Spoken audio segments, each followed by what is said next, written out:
Hello everyone. आज हम देखने वाले हैं एक important question and this is related to functions plus PNC. तो इस क्वेश्चन में क्या बोला गया है कि the number of one one functions you have to find out from A to B. A set में 1 2 3 4 चार एलिमेंट है और बी में 1 2 6 छह एलिमेंट है, राइट। तो हमें करना क्या है कि सबसे पहले एक पीएनसी का कॉन्सेप्ट समझना है। जैसे हमें बताया कि number of elements in A union B होता है N of A plus N of B minus N of A intersection B, correct. Similarly N of A union B union C, ये होता है एक एक का एडिशन, मतलब N of A plus N of B plus N of C. फिर दो दो के इंटरसेक्शन का subtraction, like N A intersection B minus B intersection C minus C intersection A. फिर होता है तीनों का इंटरसेक्शन का addition, A intersection B intersection C. ये चीज़ें हमें समझ में आनी चाहिए कि A union B union C में नंबर ऑफ एलिमेंट्स कैसे निकालते हैं, या अगर चार सेट आ जाए तो कैसे निकालते हैं। तो हमेशा हमें एक एक का एडिशन करना है, दो दो का सब्ट्रैक्शन करना है और फिर तीन वाले का एडिशन करना है। इस तरीके से हम A union B union C का फॉर्मूला बनाते हैं। तो इसमें देखते हैं क्वेश्चन में क्या बोला गया है। सो हमारे पास एक सेट ए है जिसमें चार एलिमेंट है 1 2 3 4। एक सेट बी है जिसमें छह एलिमेंट्स है 1 2 3 4 5 6। हमें ऐसे फंक्शंस बताने हैं जो कि वन वन हो, पहली बात। दूसरी बात, एफ ऑफ वन का वैल्यू क्या नहीं होना चाहिए, वन नहीं होना चाहिए। इस इवेंट को, लेट से इस सेट को मैं, या इसके सॉल्यूशंस को मैं ए बोल देता हूँ। एफ ऑफ टू, टू नहीं होना चाहिए, इसको बी बोल देता हूँ। एफ ऑफ थ्री, थ्री नहीं होना चाहिए, इसको सी बोल देते हैं। And F of four, four नहीं होना चाहिए, इसको हम डी बोल देते हैं। ये सारी चीजें हमें नहीं चाहिए। एफ ऑफ फोर, फोर नहीं होना चाहिए।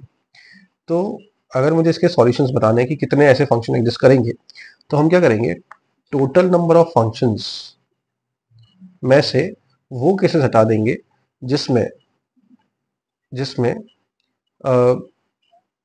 या तो एफ ऑफ वन वन हो जाए, या एफ ऑफ टू टू हो जाए, या एफ ऑफ थ्री थ्री हो जाए, या एफ ऑफ फोर फोर हो जाए। मतलब हम ऐसे एलिमेंट्स निकाल लेंगे जिसमें A dash union B dash union C dash union D dash हो रहा हो, करेक्ट। मतलब या तो एफ ऑफ वन वन हो जाए, वो चीज़ें हटानी है, या एफ ऑफ टू टू हो जाए, वो चीज़ें भी हटानी है। तो ये सारी चीज़ें हमें हटानी पड़ेंगी। टोटल वन वन फंक्शंस कैसे कैलकुलेट करेंगे, पहले वो देख लेते हैं। So total one one functions होंगे। हमें आउटपुट के छह एलिमेंट्स में से चार एलिमेंट्स चूज करने हैं जो ए के चार एलिमेंट से मैच हो पाए। मतलब हमें लिखना पड़ेगा 6C4, छह में से चार एलिमेंट चूज किए, बी के छह एलिमेंट्स में से चार एलिमेंट चूज किए जो ए के चार एलिमेंट से मैच हो पाए, और उनको अरेंज करने का फोर फैक्टोरियल तरीके, या बोल सकते हो आप direct 6P4, selection and arrangement.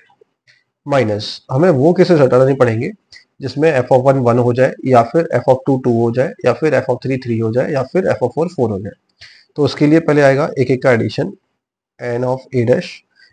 ये sigma N of A dash का मतलब है इसमें A dash plus B dash plus C dash plus D dash है।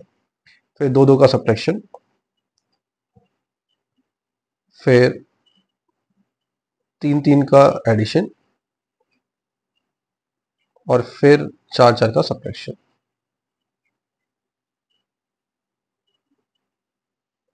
ठीक है, ये सारी चीजें हैं। तो इसमें 6C4 इंटू फोर फैक्टोरियल में से हमें क्या हटाना पड़ेगा वो समझते हैं। तो N of A dash, obviously इसमें 4C1 चीजें हैं, चार में से एक सिलेक्ट करना है, या तो ए डैश हो जाए, या बी डैश, या सी डैश, या डी डैश। अब ए डैश का मतलब क्या है कि एफ ऑफ वन वन हो रहा है। अगर एफ ऑफ वन वन हो रहा है तो जो टू थ्री फोर बचे हैं उनके पास पांच चॉइसेस हैं। तो पांच में से मुझे कोई तीन एलिमेंट सेलेक्ट करने पड़ेंगे, और टू थ्री फोर, एंड उनको अरेंज करना पड़ेगा थ्री फैक्टोरियल से। I hope you are getting it. ठीक है, उसके बाद A dash intersection B dash, sigma लगा हुआ है तो उसमें 4C2 चीजें हैं, चार में से दो सेलेक्ट करना है। ए डैश बी डैश हो सकता है, ए डैश सी डैश हो सकता है, ए डैश डी डैश हो सकता है। ऐसे करते हुए 4C2 मतलब छह पेयर बनेंगे। अब उसका मतलब ये है कि ए डैश और बी डैश एक साथ हो रहा है, मतलब वन वन के साथ मैच हो रहा है, टू टू के साथ मैच हो रहा है। तो बाकी जो थ्री और फोर बचेंगे उनके पास चार ऑप्शन है, थ्री फोर फाइव सिक्स। तो 1 1 के साथ मैच हो गया और 2 2 के साथ मैच हो गया। 3 और 4 के पास बाकी बचे हुए 4 ऑप्शन में से 2 सेलेक्ट करने हैं, तो हम लिखेंगे 4C2 इंटू 2 फैक्टोरियल। उसके बाद